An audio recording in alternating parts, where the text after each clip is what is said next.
Hey guys, welcome to a new video. I wanted to make kind of a behind the scenes type of video. These type of videos I don't really share often. Um, and I'm just going to be talking about some of the things that I'm doing in Zazzle behind the scenes to multiply my income.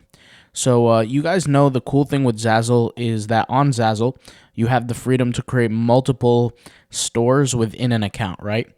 And I've really been a really big proponent of creating customization type designs on Zazzle in the past.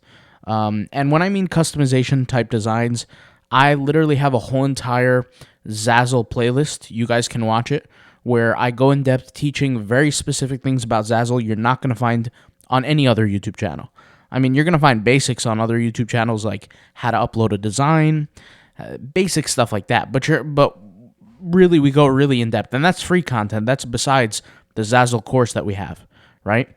But I was a really big proponent of creating customization based designs, and Zazzle has been a really big financial player for me in the beginning of my print on demand journey. Excuse me, but my voice got raspy there. And when I say what I mean by the beginning of my print on demand journey, I mean when, I was just getting my TeePublic really churning, less than 2K it was making per month. I was doing okay on Redbubble. I was really trying to expand at the time. But in the beginning, Zazzle was very difficult for me. I couldn't figure out what on earth I was doing.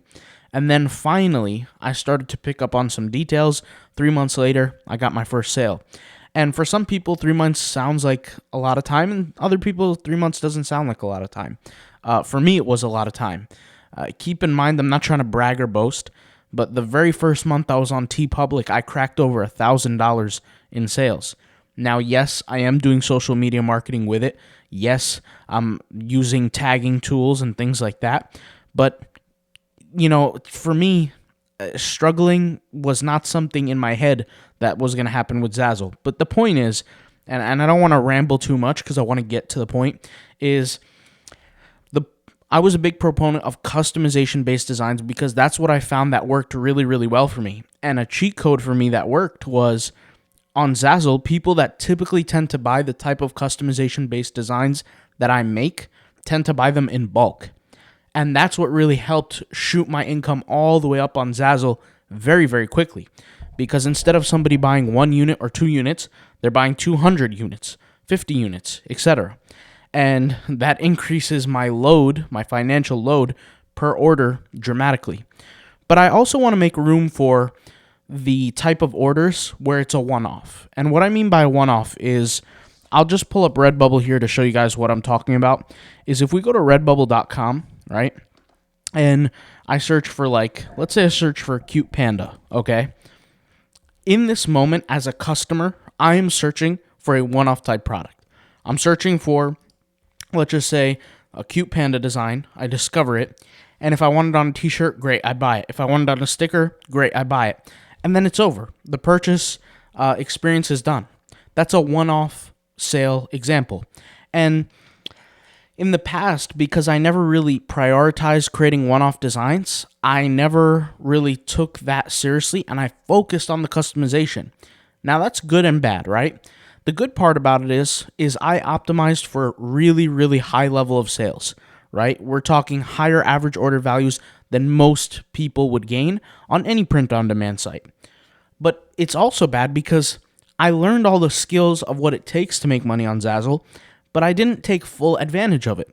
And that's something I've been working on for the past few months relatively consistently. And I've been treating Zazzle like a Society 6 recently, and it's been helping me perform better. And what do I mean by a Society 6? Some of you guys might be listening. You might be on Society 6. You might not. I'll break things down for you very quickly, all right? So I have a system on Society 6 that has never failed to make me money month after month. I hire virtual assistants from the Philippines.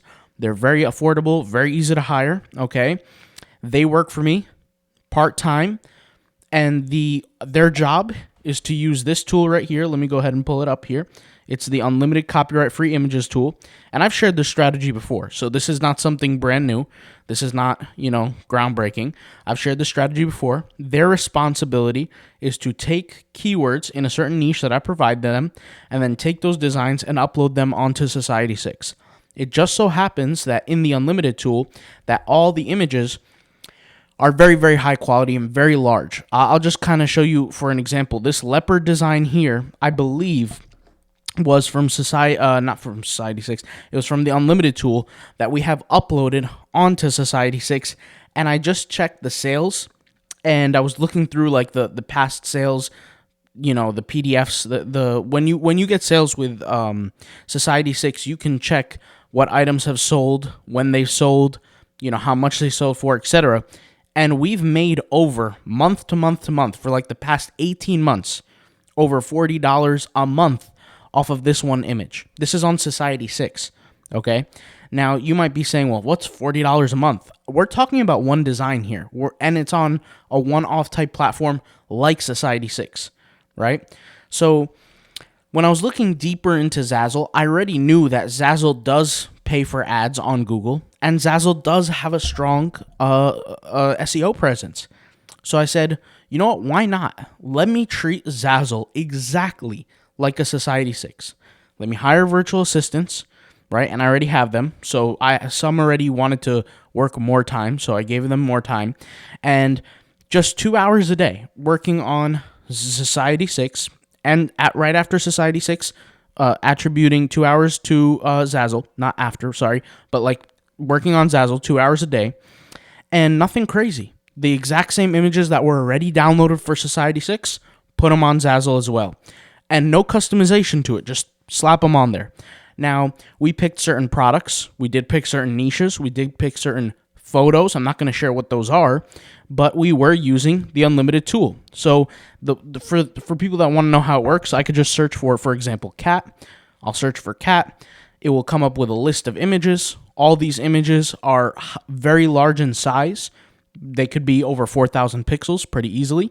And depending on what physical product that it's being put on, we optimize for that, right? I'm not going to just, blindly just tell a virtual assistant, hey, yeah, pick any image you want and just slap it on there. No, we have a system behind these things. And once you can click on any image. Let's go ahead and click on, I don't know, for example, this one, okay? Once you click on it, it's queued to download, okay? Just downloaded. This image is 2.1 megabytes, very, very large. You could literally see the lines in the eyeball. My screen recorder is not going to pick up the detail of how this is. So if you're looking at it through my screen, it's not going to pick it up. But this photo alone is 3,010 pixels by 1997 pixels, more than large enough to put it on a Zazzle type product, right? And this is a relatively simple process, okay? And it's been working beautifully. Now, something that I will say is, once again, these are one-off type sales.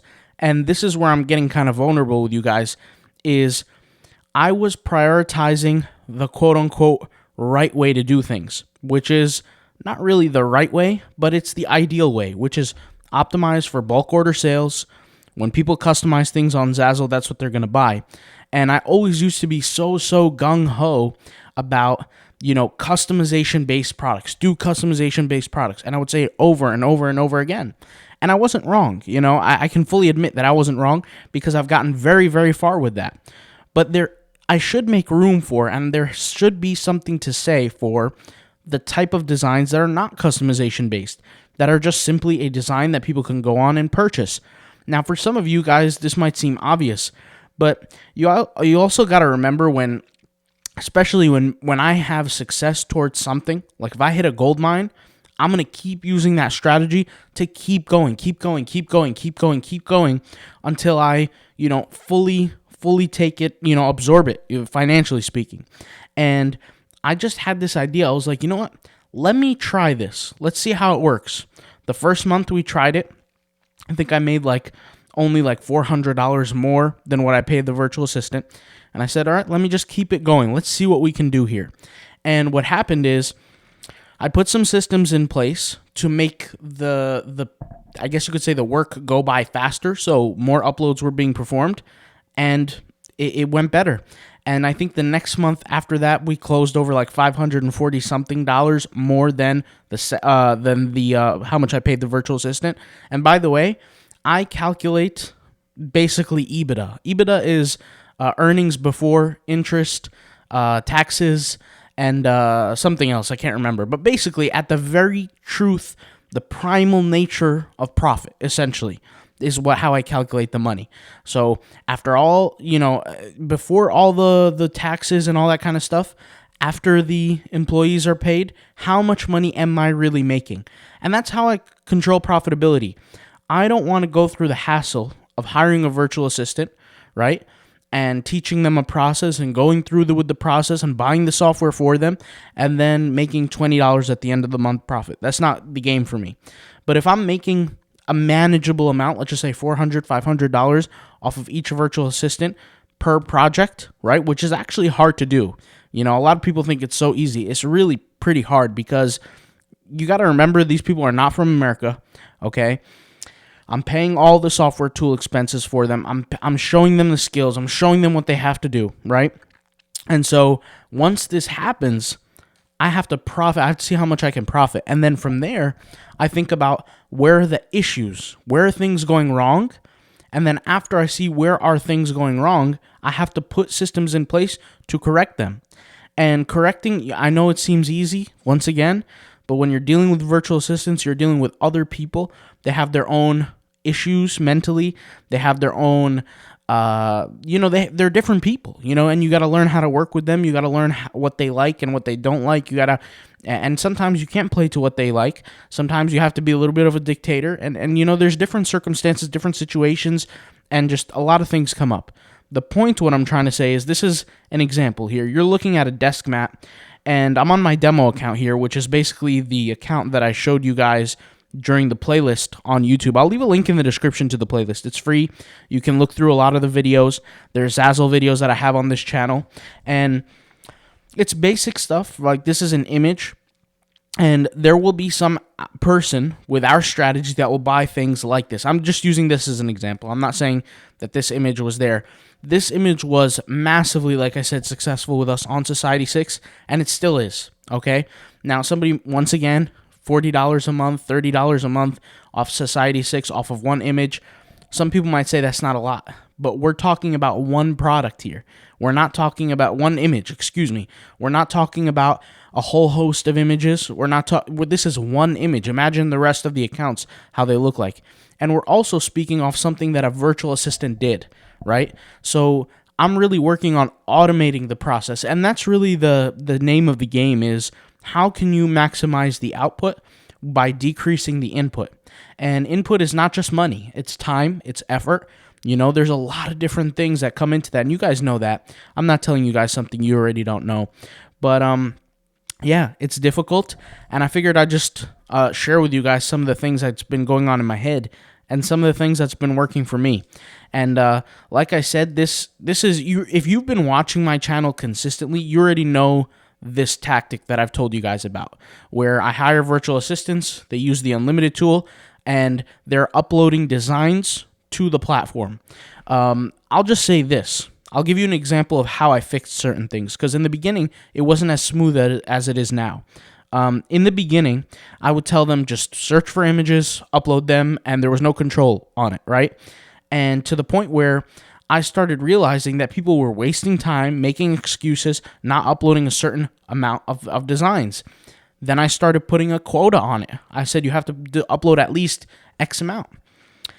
And then I realized that I was burning cash because when I told them upload X amount, they're just doing a garbage job, right? And not doing, the right work, right? And then I started buying them the tagging tools. If you guys are familiar, the Zazzle tagging tool. I've showed tutorials on that. It has worked wonders for us. And then I started organizing that process. And I taught them how to use it. Then we're talking about the virtual assistants here. And then after I did that, I realized that some of them needed more knowledge around how Zazzle works. So guess what I did? I created the Zazzle tagging course. And it wasn't just for you guys. I just happened to release it publicly to everybody who's watching this YouTube channel, but my virtual assistants use it.